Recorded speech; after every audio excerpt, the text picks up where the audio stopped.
સાવરકુંડલા તાલુકાના થોરડી ગામમાં વિકાસના કાર્યોને લઈને નોંધપાત્ર પહેલ કરવામાં આવી છે. વડાપ્રધાન નરેન્દ્રભાઈ મોદીના વિકાસના માર્ગદર્શન હેઠળ ગામમાં વિવિધ સુવિધાઓ ઊભી કરવાની દિશામાં કાર્ય કરવામાં આવી રહી છે.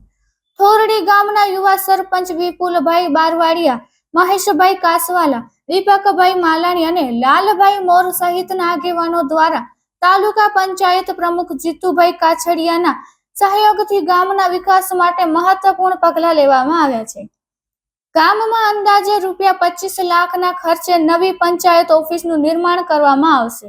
ઉપરાંત સ્વચ્છતા અભિયાનને વધુ મજબૂત બનાવવા માટે ₹5 લાખ ખર્ચે ટ્રેક્ટર ગામને આપવામાં આવી છે. આ પહેલથી ગામમાં વિકાસને નવી ગતિ મળશે અને ગામજનોમાં ખુશીની લાગણી જોવા મળી રહી છે.